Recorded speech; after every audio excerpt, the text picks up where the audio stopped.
పరిశుద్ధ గ్రంథం తెరుచుకుని 24వ కీర్తన, దావీదు గారు రచించిన 24వ కీర్తన 3వ వచనము 4వ వచనము అందరూ కలిసి చదువుకుందామండి. వచ్చింది కదండి, అందరికీ చదువుదామండి. యెహోవా పర్వతమునకు ఎక్కదగిన వాడెవడు? ఆయన పరిశుద్ధ స్థలములలో నివసించిన వాడు. వ్యర్థమైన దానిని మనసు పెట్టకయు, కపటంగా ప్రమాణం చేయకు, నిర్దోషమైన చేతులను శుద్ధమైన హృదయం కలిగి వాడే. ప్రార్థన చేసుకున్నామండి. వీరున్న వారందరూ కూడా మోకరించడానికి ప్రయత్నం చేయండి. మన మనసును ఎక్కడికి తిప్పుకోకుండా దేవుని వాక్యం ముందే నిలిచి ఉండులాగును. ఆయన సన్నిధి మన మధ్యన ఉండటానికి పరిశుద్ధాత్మ సహాయం కొరకు అందరూ హృదయమార నోరు తెరచి ప్రార్థనలో ఏకీభవించండి. ప్రార్థన చేసుకోండి. విన్న వాక్యం నాకు అర్థమవ్వాలి, నా జీవితంలో నేను మార్పు చెందాలని దేవుడిని అడిగితే దేవుడు మన హృదయాన్ని తెరుస్తాడు, మన చెవులను కూడా తెరుస్తాడు.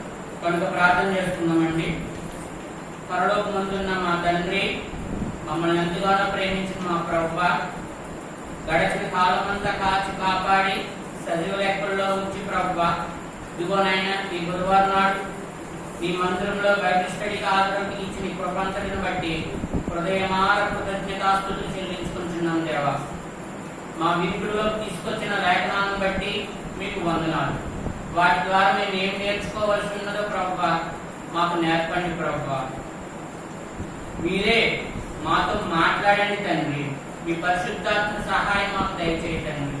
మా మధ్యన మీ సన్నిధి కుమ్మరించండి. ఎటువంటి ఇబ్బందులు మాకు కలగకుండా ప్రభువా చక్కటి ఆత్మీయ ఆహారాన్ని మాకు అందజేయండి ప్రభువా. ఇదిగో నాయన, నేనైతే నిష్ప్రయోజకులు ప్రభువా, దేనికి పనికిరాని తండ్రి. నా తెలివితేటలు, నా జ్ఞానము అవి వ్యర్థము ప్రభువా. కానీ మీ ఆత్మతో నింపి నడిపిస్తే కనుక ప్రభువా నీ ప్రియ బిడ్డలకు అవి ఎంతో ఉపయోగకరంగా ఉంటుంది. కనుక నన్ను నేను మీ చేతులకు సంపూర్ణంగా సమర్పించుకుంటున్నాను దేవా. మీ ఆత్మతో నింపి నడిపించండి. నా నోట మీ మాట ఉంచి పలికించండి. వచ్చిన ప్రియ బిడ్డలందరికీ సమృద్ధిమైన ఆత్మీయ ఆహారాన్ని అందజేయడానికి నన్ను వాడుకునండి ప్రభువా. మీ సిలువ చాటు నన్ను మరుగుపరుచుకుని మీరే మాట్లాడండి. మహిమ ఘనత మీరే పొందమని బ్రతిమాలుకుంటూ ప్రభువైన యేసుక్రీస్తు వారి యొక్క పరిశుద్ధమైన నామంలో అడిగి వేయటం బ్రతిమాలుకుని ప్రార్థించుకుంటున్నాం తండ్రి, ఆమేన్. మనం చదువుకున్న ఈ వచన భాగము 24వ కీర్తన 3-4 చరణాలు. యెహోవా పర్వతమునకు ఎక్కదగిన వాడెవడు? ఆయన పరిశుద్ధ స్థలములలో నిలవదగిన వాడెవడు? వ్యర్థమైన దానిని మనసు పెట్టకయు, కపటముగా ప్రమాణం చేయకయు, నిర్దోషమైన చేతులను శుద్ధమైన హృదయమును కలిగి ఉండువాడే.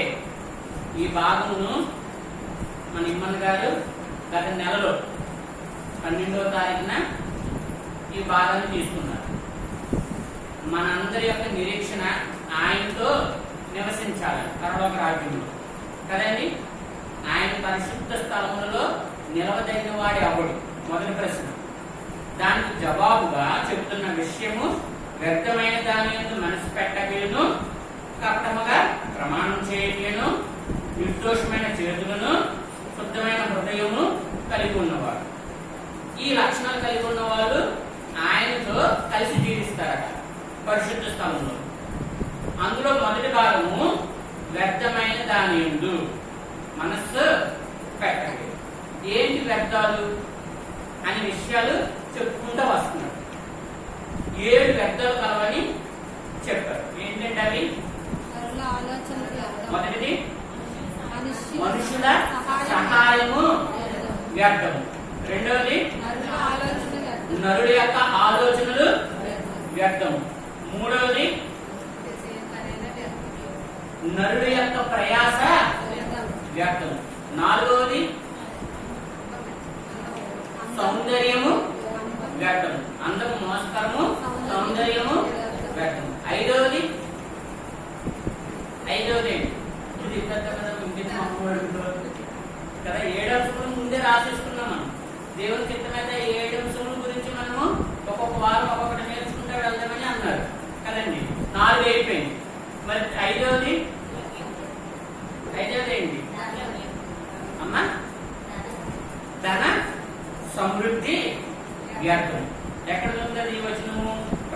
గ్రంథము ప్రసంగి గ్రంథము 5వ అధ్యాయము ప్రసంగి గ్రంథము 5వ అధ్యాయము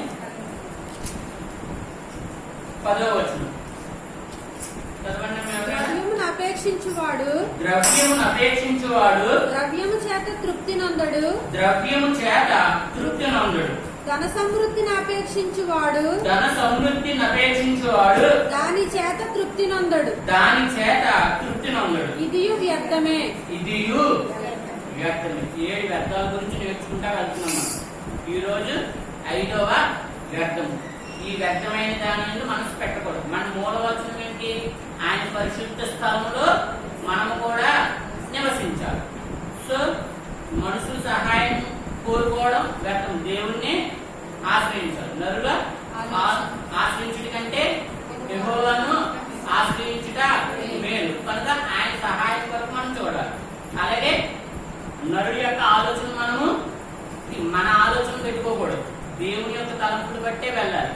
మీ తలంపుడు నా తలంపుడు బట్టి కాదు. నా తలంపుడు మీ తలంపుడు కన్నా ఎంతో గొప్పవైంది కదా, చాలా ఎక్కువైంది కూడా చెప్పు. తర్వాత నరుడు ప్రయాసం. ఆయన చిత్తము లేకుండా మనముగా నేర్చుకుని దాని గురించి కష్టపడిపోవడము వ్యర్థము. యెహోవా ఇల్లు కట్టించిన ఎడల కట్టువాని యొక్క ప్రయాసము వ్యర్థము. యెహోవా కాపాడిన ఎడల దాని కావలి కాసే వాళ్ళు కూడా ఆ ప్రయాసం కూడా వ్యర్థము. ఇది 3వ విషయం. 4వ విషయం ఏంటి? సౌందర్యము వ్యర్థము. దేవుడు ఇచ్చింది ఏదో ఉంచింది దేవుడి వరకు ఉండాలి. ఆత్మీయ సౌందర్యం పెంచుకోవాలి తప్ప ఇహలోక సంబంధమైన సౌందర్యానికి కొరకు మనం పాపులాడితే అది నాశనానికే తీసుకొస్తుంది. ధన సమృద్ధి కూడా వ్యర్థమే. వచ్చినది బాగా గమనించాలి. చిన్న తేడా ఉంటుంది. ధనము వ్యర్థము అని చెప్పుకున్నాం అనుకోండి, ఇంకా ధనం గురించి మనం ఏ పాపులాట చేయకూడదు. కానీ ఇక్కడ ధనము సంపాదించుకోవద్దు అని అంటలా. ధన సమృద్ధి అంటే ఉండవలసిన దానికన్నా ఎక్కువ సంపాదించుకోవాలి కదండి. కోటి విద్యలు కూటి కొరకే. ఈ కూటి కొరకు ఆ ధనం చేయదు. ఎందుకంటే ధనము అన్నిటికన్నా అన్ని సమస్త కీళ్ళకి మూలం నాశనం తెచ్చేది ధనమే. ఇదే విషయము పత్రికలో కూడా మనం చదువుతున్నాం. కనుక ఈ ధనము కొరకు మనము పరిశుద్ధ గ్రంథంలో ఏ వచనాలు ఉన్నాయి, ఎట్లా ఉందో కొన్ని విషయాలు చూసుకుని అవి మనము సరి చేసుకుని మనం కూడా దాన్ని బట్టి మన జీవితాన్ని కూడా సరి చేసుకుని ధనము ఎంత సంపాదించుకోవాలి, లేదా సమృద్ధిగా ఉంచుకోవాలా, అసలు వదిలేసుకోవాలా ఏంటో చూసుకుని ఆ విషయాన్ని మనము నేర్చుకుని వెళ్దామండి. ఇక్కడ చూడండి, ఈ ధన సమృద్ధి వల్ల ఏం జరుగుతుందో 12వ వచనం ఇందాక పచ్చదము. ఇప్పుడు 12 చూడండి. కష్టనీయుడు కొద్దిగా తిన్నును, ఎక్కువగా తిన్నును, సుఖనిద్ర నొందుడు.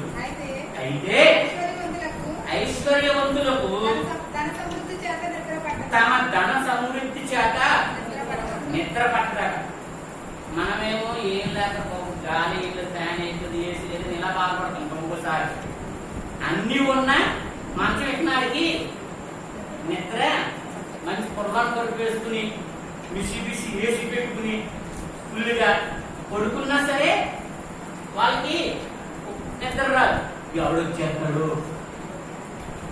ఈ మందిరానికి పక్కనే మేము అడ్డుకునేవాళ్ళు విలువలు. ఇక్కడికి వచ్చే ముందు బయట సైడ్లు కానీ బండి కానీ వదిలేసినా భయం ఏమి ఉండేది కాదు. ఎప్పుడు లైట్ వెలుగుతూనే ఉండేది చక్కగా.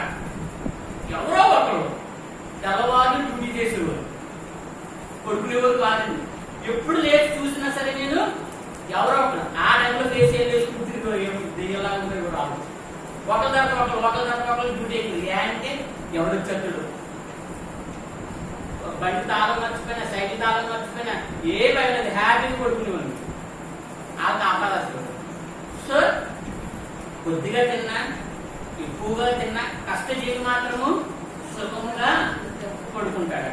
కానీ ధన సమృద్ధి చేత ఐశ్వర్యవంతులకి నిద్ర కొడుకుంటే ఎవడొచ్చి ఏం పట్టుకెళ్ళిపోతాడు, ఏమైపోద్దు, రేపు విషయం ఏంటి, రేపు చాలా సంపాదించాలి, లేదా ఇది ఎలా అవుతుంది, ఇది ఇదే ఆలోచన దాని మీద ఉండడం వల్ల అది నిద్ర వారికి పట్టదు అండి. సో ఈ ధర్మ గురించి యేసయ్య ఏం చెప్పారో చూద్దాం. చూడండి, ఆయనే దీని కొరకు మాట్లాడుతూ మత్తయి సువార్త 6వ అధ్యాయం, మత్తయి సువార్త 6వ అధ్యాయం 19వ వచనం నుండి, భూమి మీద మీ కొరకు ధనమును కూర్చుకొనవద్దు, ఇక్కడ చెమటయు తుప్పును తినివేయు, దొంగలు కన్నం వేసి దొంగేయులు, పరలోకమందు మీ కొరకు ధనము కూర్చుకొనడి, అచ్చట చెమటైనను తుప్పైనను దానిని తినివేయు, దొంగలు కన్నము వేసి దొంగేయుడు. ఇక్కడ చాలా ప్రాముఖ్యమైన విషయం చెప్తున్నారు. తర్వాత వచ్చిన చూడండి, నీ ధనము ఎక్కడ ఉండునో అక్కడనే నీ హృదయము ఉండును. నీ ధనం ఎక్కడుంటుందో అక్కడే హృదయము ఉంటుంది. మన ఆలోచన అంతా ఎక్కడుంటుంది అమ్మా? ఇంటికి ఒక 10,000 రూపాయలు పెట్టి వచ్చాము అనుకోండి, బ్యాంకులో పెట్టి అడ్డు వచ్చి తీసుకుని పెట్టుకున్నాం, బీరువాలో పెట్టుకున్నాం, మందులో కూర్చున్నాం. ఎక్కడ ఉంటుంది మన ఆలోచన? ఆ 10,000 మీదే ఉంటుంది. దాన్ని ఎలా ఖర్చు చేసుకోవాలి, లేకపోతే ఎవరికి ఇద్దాము, లేదంటే ఏం చేద్దాము, దాన్ని ఇంకా ఎలాగా పెంపొందిద్దాము, దాన్ని ఇంకా వృద్ధి ఎలాగా చేద్దాం, మన మనసంతా కూడా అక్కడ ఉంటుంది.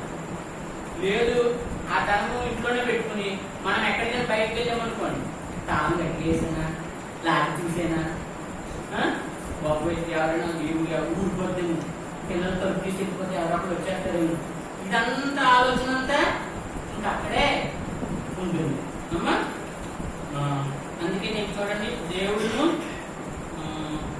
24వ వచనం, ఎవడును ఇద్దరు యజమానులు దాసుడుగా ఉండనేడు, అతడు ఒకరిని ద్వేషించి ఒకరిని ప్రేమించును, లేదా ఒకరి పక్షముగా ఉండి ఒకరిని తృణీకరించును. మీరు దేవునికి సిరికిని దాసుడుగా ఉండనేరరు. ఎంత చక్కగా స్పష్టంగా చెప్తారు. చూడండి అమ్మా, నీ ధనం ఎక్కడ ఉంటుందో నీ హృదయం కూడా అక్కడే ఉంటుంది. నువ్వు అనుకున్న దానికన్నా ఎక్కువ సంపాదించడం మొదలు పెట్టుకున్నావా, నీ ఆలోచన అంతా కూడా ఇంకా అక్కడే ఉంటుంది, దానికే దాసుడుగా ఉంటావు. నేను దానికి ముందు నేను చర్చలో కూడా చాలా విశ్వాసంగా ఉంటున్నాను అంటే మాత్రము అవ్వలేదు. ఎందుకని?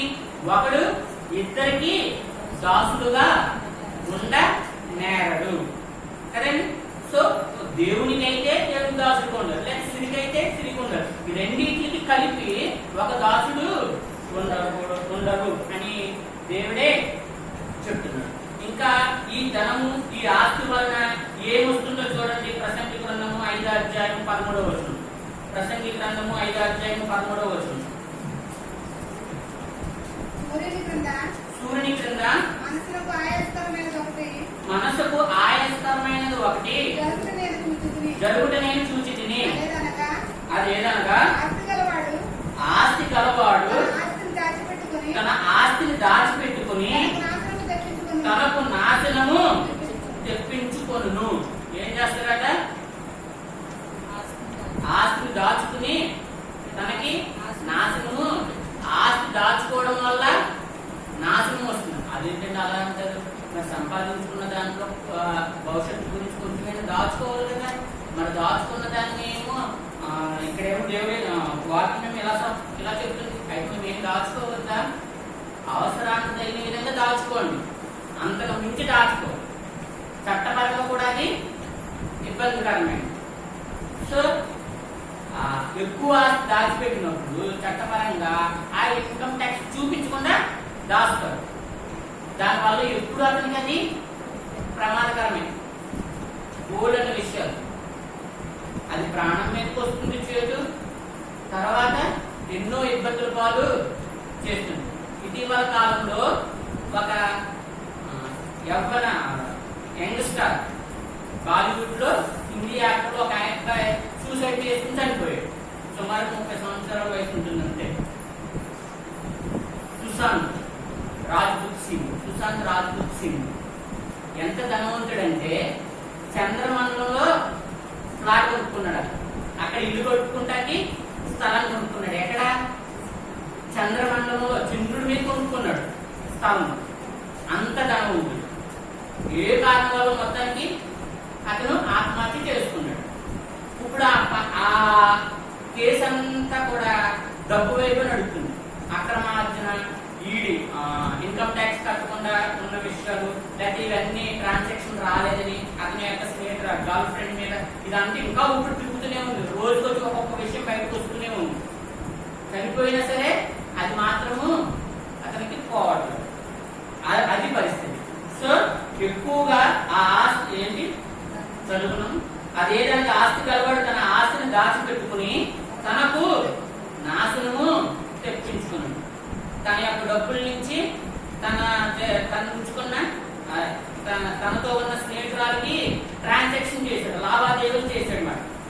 బహుశా అందరూ అనుకోవడము ఆ లావాదేవీలు గొడవల వల్లే అతను డిప్రెషన్కి వెళ్ళిపోయి సూసైడ్ చేసుకున్నారేమో అని అనుకుంటున్నారు. అదేమో మనకి తెలియదు, అది వేరే విషయం.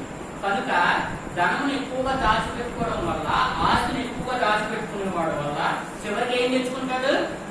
నాశనమునే అతను తెచ్చుకుంటాడు.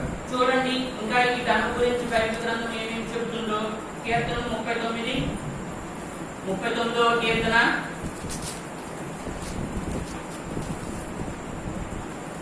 6వ వచనం. మనుష్యులు వట్టి నీడ వంటి వారే తిరుగులాడు. వారు తొందరపడుట గాలికే కదా. వారు ధనము కూర్చుకొందురు గాని అది ఎవరికి చేజిక్కునో వారికి తెలియదు. పాత తెలుసాంత కూడా ఉంది. నరుడు ఆస్తి అంతా రాజులు పాలు లేదా దొంగల పాలు మట్టిలో గట్టా దాచిపెట్టుకునేవారు పూర్వకాలం. అదంతా ఎవరి పాలు? పువ్వులు తేనెమో తేనెటీగలకి పాలు అవుతుంది. ఈ సొమ్ము ఎక్కువ దాచుకున్న వాళ్ళు రాజులకి కానీ దొంగలు కానీ పాలు అవుతుంది. సో మనం చక్కగా సమకూర్చుకుంటాం. మన పిల్లలకి ఆడపిల్లలకి మనల్ని కూడా సంపాదించుకునే రకంగా మనం దాచుకుంటే ప్రయత్నిస్తుంటాం. అందుకు సంపాదిస్తుంటాం. కానీ చివరికి అది ఎవరి దగ్గరికి వెళ్ళిపోతుందో మనకి తెలియదు. ఎవరు చేయించుకున్నో మనమే సమకూరుస్తాం. పాపం అది తేలితే కనుక తుమ్మిద రోజంతా కష్టపడి ప్రతి పువ్వు మీద వారి తేనంతా తెచ్చుకుని చక్కగా దాని దగ్గర పెట్టుకోండి. కానీ చివరిగా తాగుతుంది, దాన్ని అనుభవిస్తుంది లేదు. ఎవడ మంట పెడతాడో ఆడికి వెళ్తాడు. అలాగా మనం సంపాదించిన మొత్తం మార్చుకుని దాచినంతా కూడా చివరికి ఎవరో ఒకడు పాలది అయిపోతుంది. అది చెప్తుంది. ఇంకా చూడండి ఇంకేం చెప్తుందో. సామెతల గ్రంథము 10వ అధ్యాయం 2వ వచనం. భక్తిహీనుల ధనము వారికి లాభకరము కాదు. నీతి మరణము నుండి రక్షించును. భక్తిహీనుల ధనము, భక్తిహీనులు దేవుడు అంటే తెలియని వాళ్ళు, భక్తి లేని వాళ్ళు ధనము వారికి లాభము కాదు. లాభం లేనప్పుడు ఇంకెందుకు వాళ్ళు అంత శ్రమ పడటం? కానీ దానికే శ్రమ పడుతూ జీవితం అంతా దానికే దారిపోస్తూ ఉంటారు. అమ్మా ఇంకోటి చూడండి 11వ అధ్యాయం 4వ వచనం. ఉగ్రత దినమందు ఆస్తి అక్కరకు రాదు. అమ్మా చూడండి, ఉగ్రత దినమందు ఆస్తి అక్కరకు రాదు. ఇంక ఎంత ఆస్తి సంపాదించుకుంటే ఏం లాభం? దానివల్ల సుఖపడాలని కదా మనం ఎంత తాపత్రయం పడేది. కానీ అది చివరి సమయమున ఏ ఉపయోగము ఉండదు. ఉగ్రత దినమందు ఆస్తి అక్కరకు రాదు. అందుకే ధన సమృద్ధి వ్యర్థము అని సొలొమోను రాజు గారు చెబుతున్నారు. అమ్మా ఇంకా చూడండి అదే అధ్యాయం 28వ వచనం. ధనమును నమ్ముకున్నవాడు పాడైపోవును. నీతిమంతులు చిగురాకు వలె వృద్ధి నొందుదురు. నీతిమంతులు ఎవరైతే యేసయ్యను నమ్ముకుని యేసయ్య దగ్గరకు వస్తారో వారు మాత్రమే నీతిమంతులు. ఆయన ద్వారానే నీతిమంతులుగా మార్చబడ్డారు. ఎవరును నీతిమంతులు కాదు. కానీ పైన చూడండి ఏమన్నది? ధనమును నమ్ముకున్నవాడు పాడే డబ్బుంటే చాలు ఏదైనా జరిగిపోద్ది. అని అనుకుంటారు. నిజమే, ఏదైనా జరుగుతుంది. మంచి మంచం కొనుక్కుంటాం, మంచి గదిని ఏర్పాటు చేసుకుంటాం, కానీ దాంట్లో ప్రశాంతంగా నిద్ర దేవుడే ఇయ్యాలి. మనకి ఇష్టమైన రుచికరమైన చక్కటి ఆహారాన్ని డబ్బిచ్చి సంపాదించుకోవచ్చు, దాన్ని తినే యోగ్యత దేవుడు ఇవ్వాలి. తిన్న తర్వాత అరిగే యోగ్యత దేవుడే ఇవ్వాలి. ఎంత ధనం సంపాదించుకున్నా సరే, ఎంత మంచి 5 స్టార్ హోటల్ నుంచి ఫుడ్ తెచ్చుకున్నా, 5 నుంచి ఫుడ్ తెచ్చుకున్నా, కడుపు నొప్పి వచ్చింది అనుకోండి, తినగలుగుతామా? నాకు దమ్ బిర్యానీ అంటే చాలా ఇష్టం. మన నడుము నొప్పి, బొడ్డు కింద నొప్పి ఉన్నప్పుడు మెడికల్కి పోయి ఇంట్లో అదే చేసింది, అది కూడా వెళ్ళకపోయింది. ఏంటి ఉపయోగం? ఉన్నా కానీ తినే యోగ్యతకు దేవుడు ఇవ్వలేదు. కనుక ధనమును నమ్ముకున్నవాడు వాడే పోవును. ఇంకా చూడండి 15వ అధ్యాయం 16వ వచనం. 15వ అధ్యాయం 16వ వచనం. నెమ్మది లేకుండా విస్తారమైన ధనం ఉండేది కంటే యెహోవా యందు భయభక్తులతో కూడా కొంచెం కలిగి ఉండుట మేలు. క్రైస్తవులు అనేవాళ్ళట వ్యాఖ్యానం చదువుకునేటప్పుడు కొన్ని విషయాలు అర్థమై. క్రైస్తవుడు అనేవాడట అప్పే చేయకూడదట. ఎందుకంటే అప్పు చేసిన వాడు అప్పు ఇచ్చిన వానికి దాసులు. మనం ఎవరికి దాసులుగా ఉండాలి? దేవునికి దాసులుగా ఉండాలి. ఆ అప్పు ఇచ్చిన వాడు ఏం చెప్తే చేయాల్సి వస్తుంది, తీర్చలేకపోతే. మనకి ఏదైతే ఉందో దాన్ని కలిగి ఉండి దానిలోనే సర్దుకునే గుణం మనకి రావాలి. ఆడంబరాలకు పోకూడదట.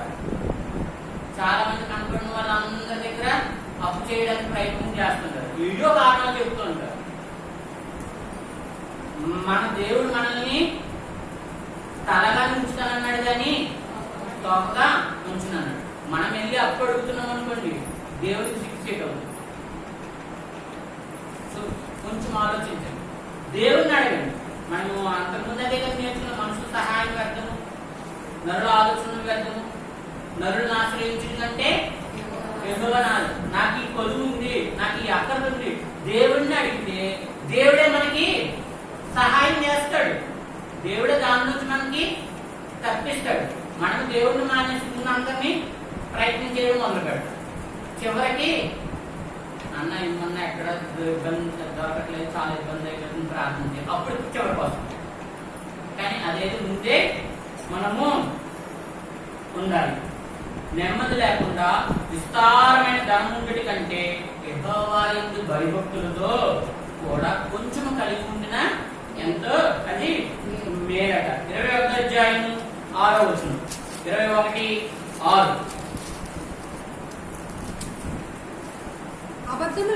అబద్ధములాడి ధనము సంపాదించుకొనుట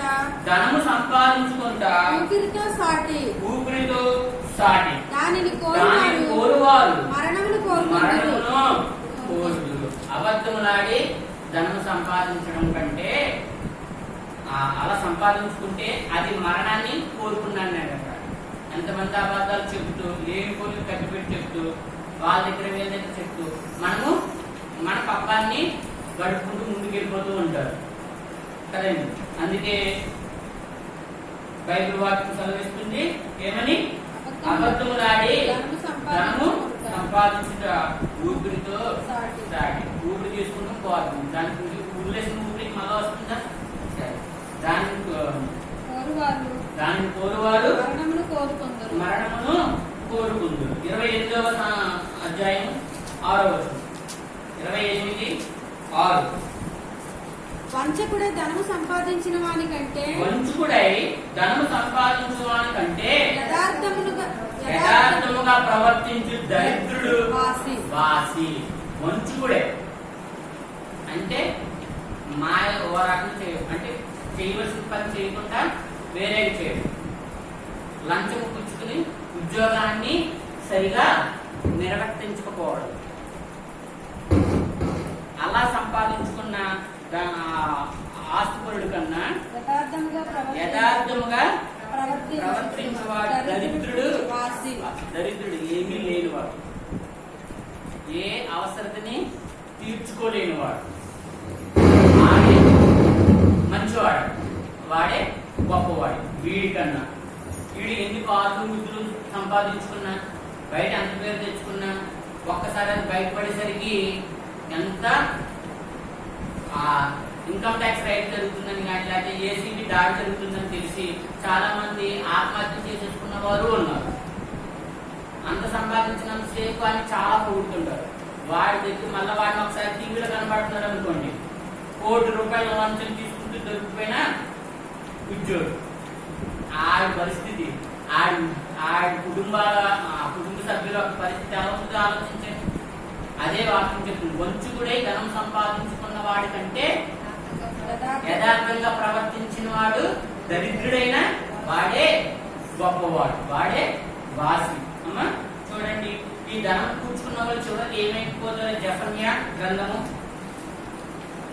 ఏమైపోతారు అక్కడ చూడండి, చక్కగా చెప్తున్నాడు అక్కడ. జెఫన్యా 1:11.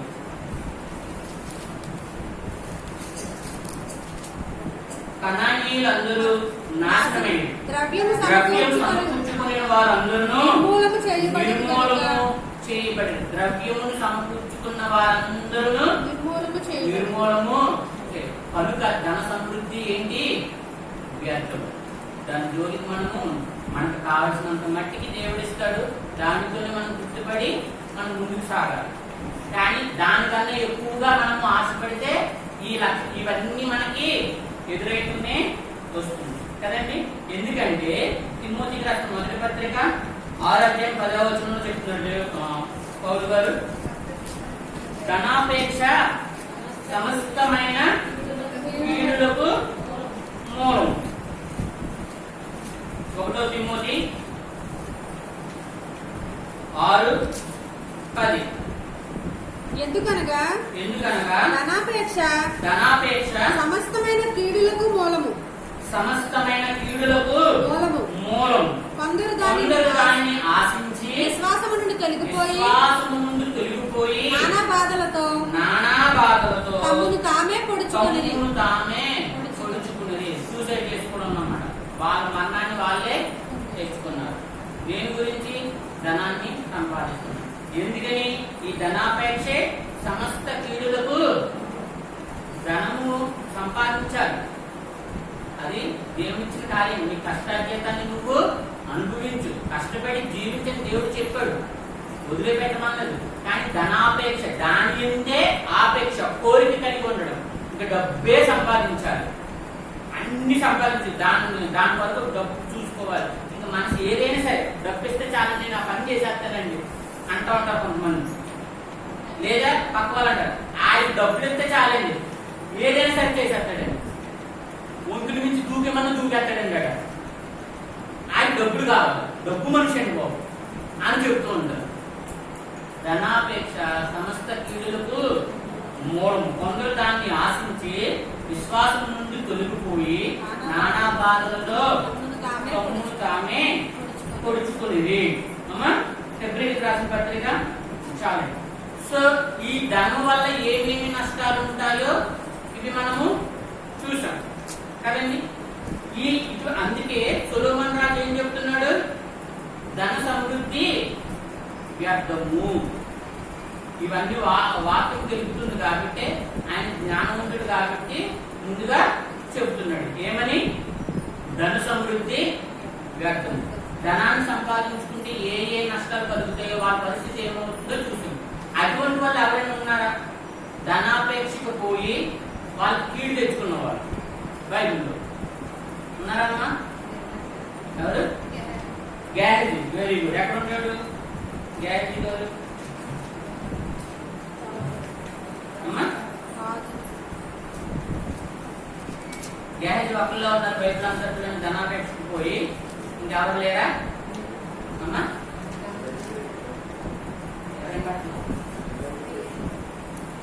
చెప్పండి. యోధా ఇస్రాయేలు యోధా. ఈ నరుడు పుట్టకుండుట ఎంతో వేరే సాక్షాత్తు దేవుడే చెప్పిన మాట. అమ్మా ఇంకెవరు ఉన్నారు? అననీయ సప్పిరాడు. ధనాపేక్షకు పోయాడు, దాసేసుకున్నాం. ఇచ్చే మనసు సంపూర్ణంగా లేకపోవడం. ఇంకా ఇంకెవరున్నారు? సరే చూద్దాం. సంఖ్యాకాండము 22వ అధ్యాయం. సంఖ్యాకాండము 22వ అధ్యాయం. ఎవరుంటారు 22వ అధ్యాయంలో? ఎవరి గురించి అమ్మా? బిలాము. బిలాము ఫస్ట్ పాపం నిలబడ్డాడు, దేవుని వైపు ఉన్నాడు. నేను రానంటాడు, నేను చెప్పను అని చెప్తాడు. కానీ ఇంకా ఎక్కువ బహుమతి పంపేసరికి కొంచెము డౌన్ అయ్యాడు కదండి. యోధా పత్రికలో రాస్తారు చూడండి, 1వ అధ్యాయం ఉంటుంది, 11వ వచనంలో ఉంటుంది బిలాము గురించి.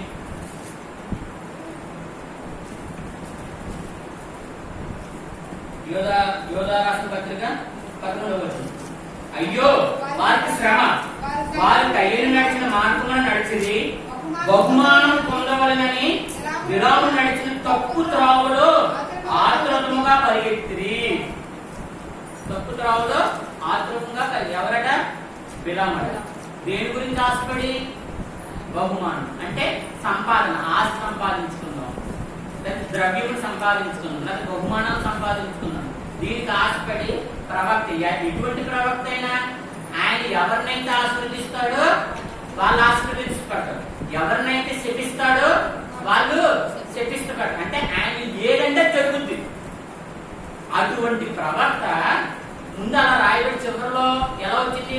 ప్రకటన గ్రంథం కన్నా ముందు ఉత్తరంలో పత్రికలో బహుమానం కొరకు ఆతురుగా త్రప్పు తావడబడిన బిలాము వంటి వారిలై ఉన్నారు. ఎంత అయిపోయిందో చూడండి.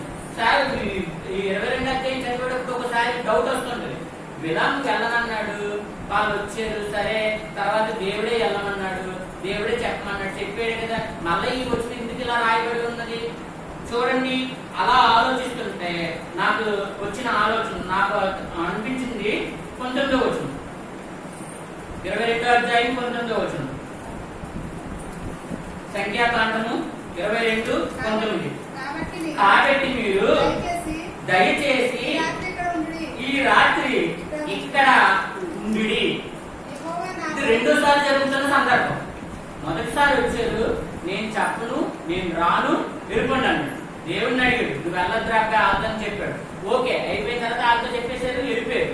వెళ్ళిపోయిన తర్వాత ఆయన రానంటున్నాడు అంటే రాజుకి చెప్పారు వాళ్ళకు. సరే ఆయన ఇంకా ఎక్కువ మందిని, ఇంకా ఎక్కువ బహుమానాలని పంపించి వచ్చారు. అప్పుడు ఏం చేయాలి? వాళ్ళు వచ్చి అడిగినప్పుడు దేవుడి మాట పూర్తిగా విధేయత కలిగిన మనిషి అయితే ఏం చేయాలి చెప్పాలి. ఒకసారి దేవుడిని అడిగాడు, నువ్వు వెళ్ళొద్దు, వాళ్ళతో ఉండొద్దు అని కూడా చెప్పేశాడు దేవుడు. అదే విషయం చెప్పాడు, వాళ్ళు వెళ్ళిపోయాడు. మళ్ళా రెండోసారి వచ్చాడు. రెండోసారి వచ్చినప్పుడు ఏం చెప్పాలి ఆయన? కొన్ని వేరే విషయం గురించి వచ్చాడా? అదే విషయం గురించి వచ్చాడు కదండి. 14వ వచనం చూడండి. మోయాబు అధికారులు లేచి బాలాకు వద్దకు వెళ్ళి, బిలాము మాతో కూడా రానన్నాడనేవి, అయినను బాలాకు వారికంటే బహు ఘనత వహించిన మరీ ఎక్కువ మంది అధికారులను మరలా పంపెను. వారు బిలామునకు వచ్చి అతనితో, నీవు దయచేసి నా ఎత్తుకు వచ్చి ఏమీ అడ్డము చెప్పకము, నేను నీకు బహు ఘనత కలగజేసేదను అని ఆయనతో చెప్పాడు.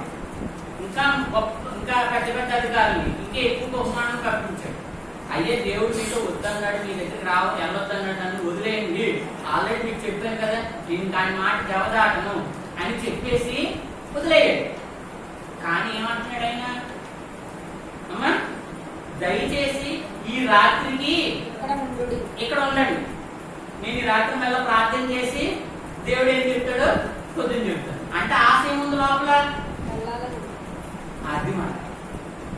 ఎందుకని? అంతకన్నా ముందుకన్నా ఇంకొంచెం ఎక్కువ వచ్చి అప్పుడు దేవుడు అంటే సరే నువ్వు ఆడుకోబడు. ఇది ఎలా ఉంటుందంటే, చిన్నపిల్లడు ఐస్ క్రీమ్ కావాలని ఏడుస్తాడు. ముందేమంటాం? ఐస్ క్రీమ్ తింటే జలుబు చేస్తారా బాబు, ఇప్పుడు అసలు కరోనా టైం ఉంది, ముందు ఉన్నావు అనుకో, ఇప్పుడు నా టెన్షన్ అసలు వద్దురా బాబు అన్నాడు. అదే కావాలి అదే కావాలి అదే కావాలంటే మొదలెట్టాడు అనుకోండి, కింద అడిగి ఏడ్చేసి అది చేసి ఇచ్చేసి మనం ఇసుకిచ్చేసాడు అనుకోండి, అప్పుడు ఏం చేస్తాం మనం? అమ్మా ఏం చేస్తాం? కొన్ని రెండు కొట్టం, ఏడుతూ అదే కావాలి అదే కావాలి అదే కావాలని ఏడుతున్నాడు. ఇంకా బాల్ పెట్టేస్తాడు. అప్పుడు ఏం చేస్తాడు చివరికి?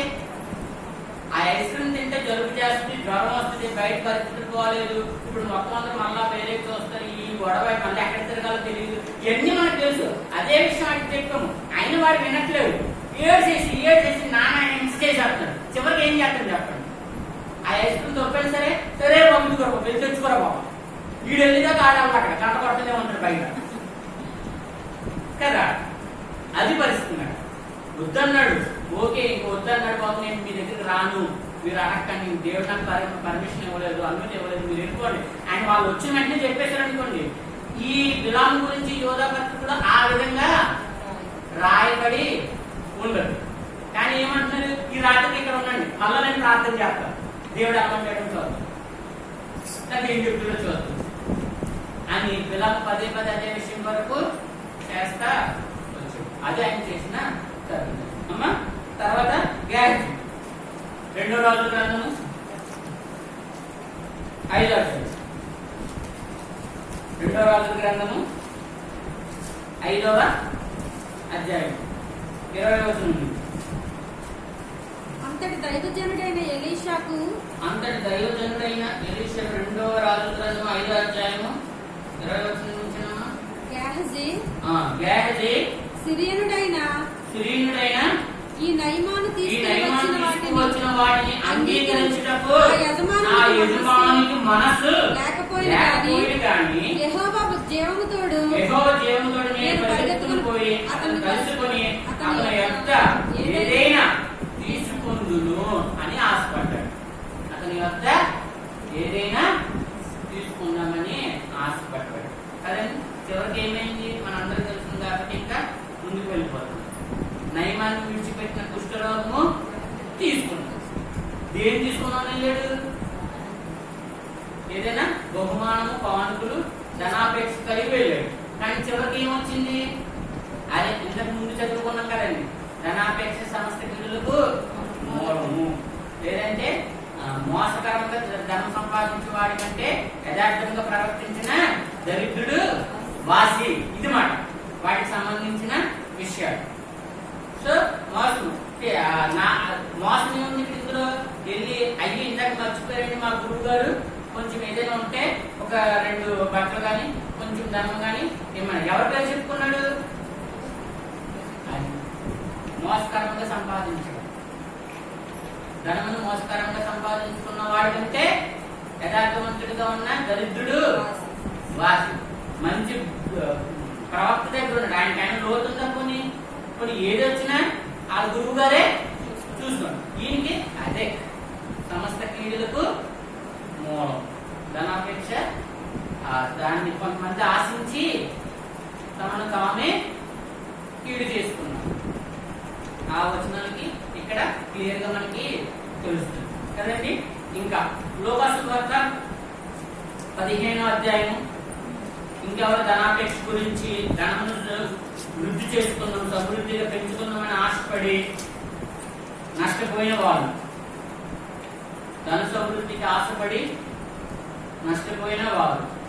లోకాసు వార్త 15వ అధ్యాయము 13వ వచనం.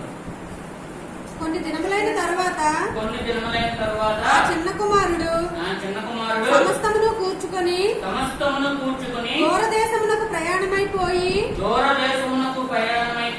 అచ్చట తన ఆస్తిని దుర్వ్యాపారం వల్ల పాడు చేసుకున్నాడు. ఇంకో ఊరు వెళ్ళిపోయాడు, తన దగ్గర ఉన్న ఆస్తి అంతా తీసుకున్నాడు.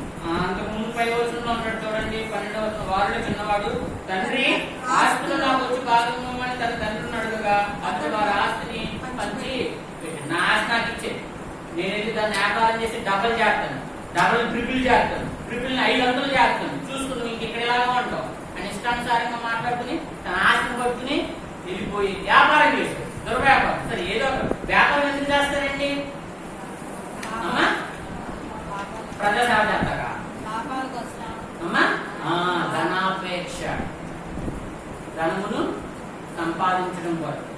చక్కటి ఆస్తి ఉంది, దేవుడు ఇచ్చిన మట్టికి మంచి తండ్రి ఉన్నాడు, ప్రేమించే తండ్రి, జన్మించిన ఊరు, చక్కగా పెంచితే ఎంత మంచిగా ఉంటున్నావు. చివరికి అలా చేస్తాము, వ్యాపారం చేసి డబ్బులు సంపాదించేసుకున్నామని చెప్పి చివరికి ఏమైంది? పందులు ఏదైతే తింటదో పొట్టు, ఆ పొట్టు తినే స్థితికి దిగజారుతుంది.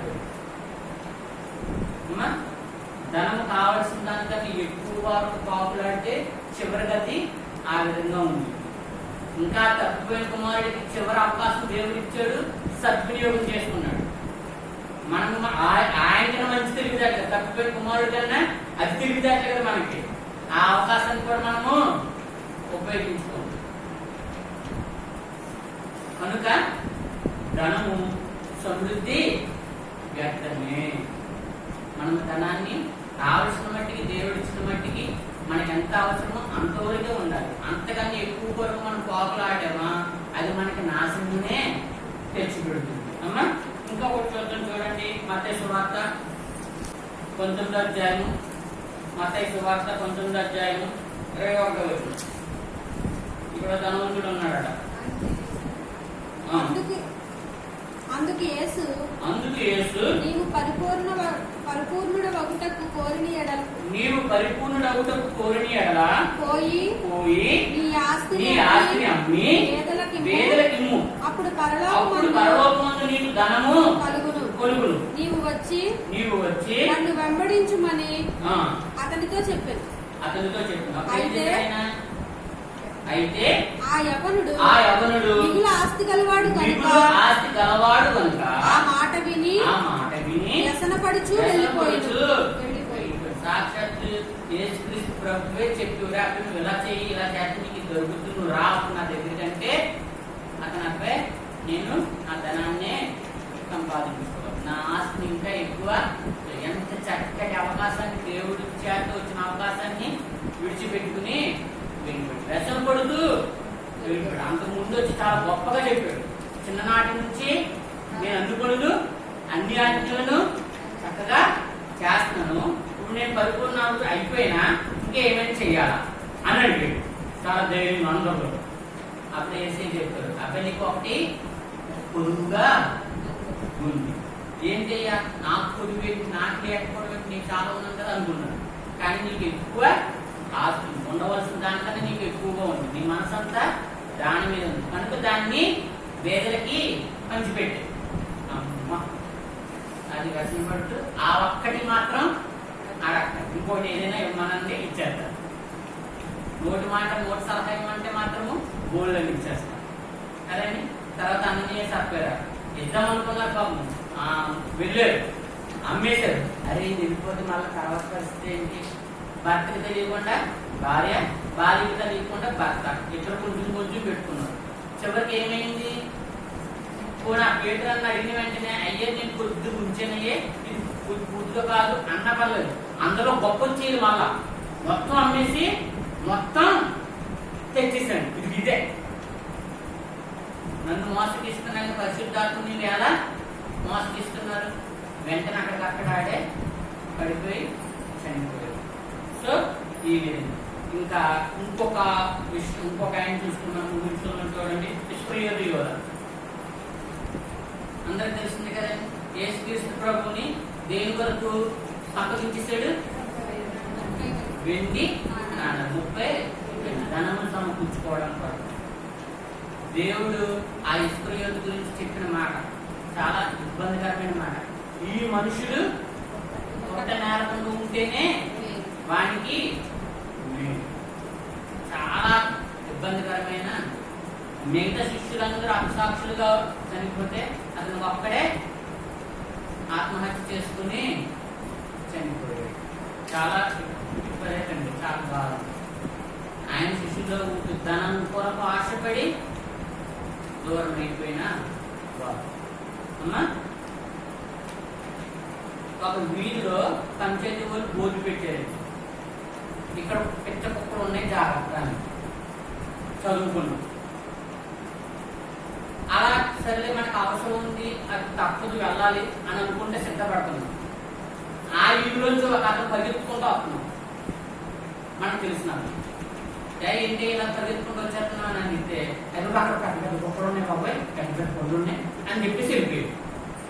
సర్లే అతను భయం మనకి ఎందుకు, మనం జాగ్రత్తగా వెళ్ళిపోదాం అని ఒక అడుగు వేసుకున్నాం, ఇంకో 2 అడుగులు వేసుకున్నాం.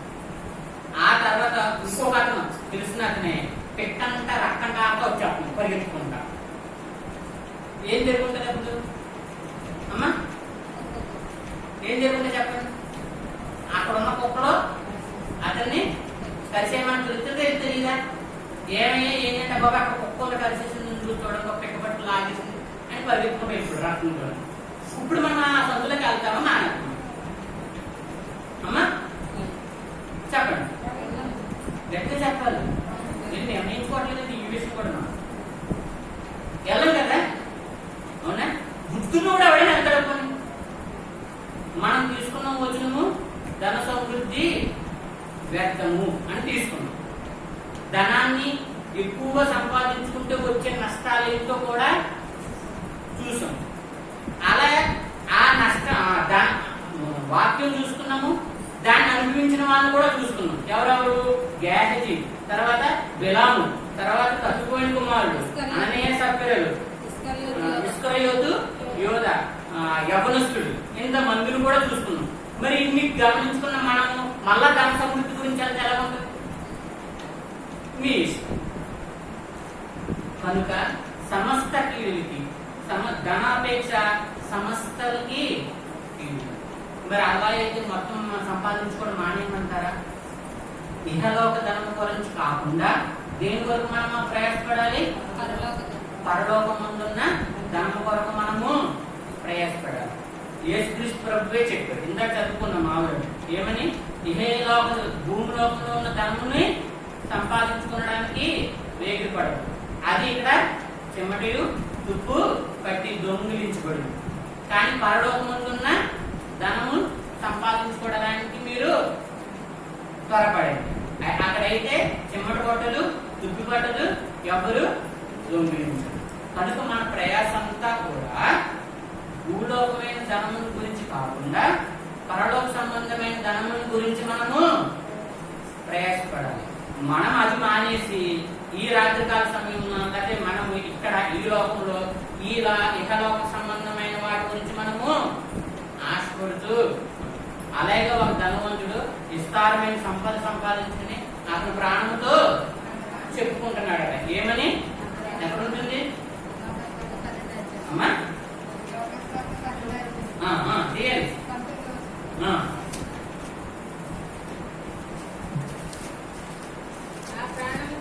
నా ప్రాణంతో ప్రాణమా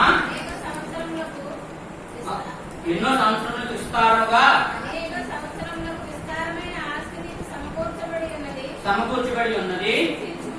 చూపించుము, తినుము, త్రాగుము, సంతోషించుమని చెప్పుకుందని అనుకున్నాను. కానీ ప్రభు ఏమంటున్నాడు? కోరివాడా, ఈ రాత్రే నీ ప్రాణమును లోకమంతా సంపాదించుకుని ప్రాణాన్ని పోగొట్టుకుంటే వాడికి ఏమి లాభం? కనుక దేవుని కొరకు ఆశపడుతూ పరలోకమందున్న ద్రవ్యం కొరకు, పరలోకమందున్న ధనం కొరకు ఆశపడాలి. కానీ ఈ ఇహలోకం యొక్క సంపద కొరకు, ధన సమృద్ధి కొరకు ఆశ పడకూడదు. ధన సమృద్ధి చూద్దాం ఒక్కసారి మళ్ళీ ప్రసంగి గ్రంథము 5వ అధ్యాయము 13వ 5:10. ద్రవ్యమును అపేక్షించువాడు ద్రవ్యము చేత తృప్తి నందుడు, ధన సమృద్ధిని అపేక్షించువాడు దాని చేత తృప్తి నందుడు. ఇది వ్యర్థమే. ధన సమృద్ధి కూడా వ్యర్థమే. దాని ఎందు మనసు పెడితే కనుక పరలోకమందున్న దేవుని పరిశుద్ధ స్థలంలో నివసించలేడు. ఎవరు నివసించగలుగుతారు? వ్యర్థమైన దాని ఎందు మనసు పెట్టని వాడు అక్కడ నివసిస్తాడు. ధన సమృద్ధి కూడా వ్యర్థమే. కనుక దాని ఎందు మనసు పెట్టకుండా పరలోకమందే దేవుని యందు నిరీక్షించి ఆయన పరిశుద్ధ స్థలంలో నిలవడానికి మనము ఆశపడుతూ ముందుకి ఈ కొద్ది మాటలు దేవుడు దీవించుగాక. ఆమేన్.